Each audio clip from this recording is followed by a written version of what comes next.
Lipika Dasgupta Memorial স্কুলের চতুর্থ বর্ষপূর্তি অনুষ্ঠানে মুখ্যমন্ত্রী professor doctor Manik Saha. Gokulnagar CTI camp সংলগ্ন এলাকায় লিপিকা দাশগুপ্ত মেমোরিয়াল স্কুলে চতুর্থ বর্ষপূর্তি অনুষ্ঠানে প্রদীপ প্রজ্বলনের মধ্য দিয়ে অনুষ্ঠানের শুভ সূচনা করেন রাজ্যের মুখ্যমন্ত্রী প্রফেসর ডক্টর মানিক সাহা। তাছাড়া উপস্থিত ছিলেন মন্ত্রী অনিমেষ দেববর্মা, কমলাসাগর বিধানসভার বিধায়িকা অন্তরা সরকার দেব, বিশালগড় বিধানসভার বিধায়ক সুশান্ত দেব সহ বিদ্যালয়ের কর্ণধার গৌরব দাশগুপ্ত সহ অন্যান্যরা। আলোচনা করে বক্তব্য রাখতে গিয়ে বক্তারা বিদ্যালয়ের উন্নতি ও শ্রীবৃদ্ধি কামনা করেন।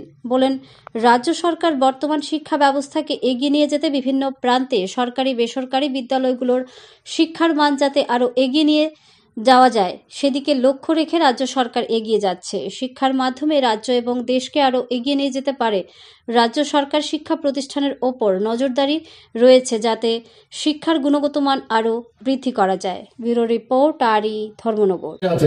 তাদের আমরা সবাইকে আমরা সাইকেল বিতরণ করছি। প্রয়াস প্রকল্পে বিনামূল্যে আমরা বিভিন্ন ওয়ার্ক বুক আমরা বিতরণ করছি। এখানে যারা আরক্ষ দপ্তরের যারা কর্মীরা আছেন তাদের সন্তানদের জন্য মুখ্যমন্ত্রীর মেধা পুরস্কার সেটাও আমরা চালু করেছি। টিবিএসসি যে পরীক্ষা সেটার অনেক আমূল পরিবর্তন আমরা করেছি। মাননীয় প্রধানমন্ত্রীজি যেভাবে এখন national education policy nap start করেছেন সেটাকে সামনে রেখে বাস্তব ক্ষেত্রে কিভাবে এডুকেশন দরকার বহু বছর পরে এটা মাননীয় প্রধানমন্ত্রীজি সেই আমাদের ন্যাপ ন্যাশনাল এডুকেশন পলিসি যেটা চালু করেছেন সেটাও আমরা করছি। Smart class, ICT lab, tinkering lab সেগুলো আমরা করেছি। প্রি প্রাইমারি ক্লাস চালু, নিপুণ প্রকল্প চালু করেছি। মিশন মুকুল সেটাও আমরা শুরু করেছি। PM3 প্রকল্প, PM জনমন প্রকল্প, CM সহস্র CM পাঠ্যক্রম, এভাবে একের পরে আমরা পুরো এডুকেশনের আমূল পরিবর্তন করছি।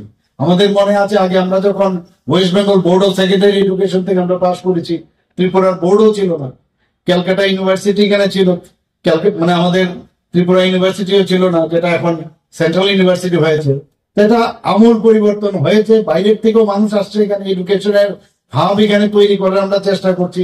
বিভিন্ন বিশ্ববিদ্যালয়, প্রাইভেট স্তরও বিভিন্ন বিশ্ববিদ্যালয় এখানে হচ্ছে, স্কিল ইউনিভার্সিটি হচ্ছে, ওপেন ইউনিভার্সিটি হচ্ছে, ধাম্মাদীপা ইউনিভার্সিটি, ইন্টারন্যাশনাল ধাম্মাদীপা ইউনিভার্সিটি হচ্ছে। বাইরের থেকে ত্রিপুরাতে এখন এত শান্তি প্রতিষ্ঠিত হওয়ার সুবাদে মানুষ চাইছে নর্থ ইস্টার্ন জোনের মধ্যে ওয়ান অফ দ্য ফাইনেস্ট যদি স্টেট থাকে সেটা হচ্ছে ত্রিপুরা। মানুষ আসছে, এখন ইনভেস্ট করতে চাইছে। আজকে এখানে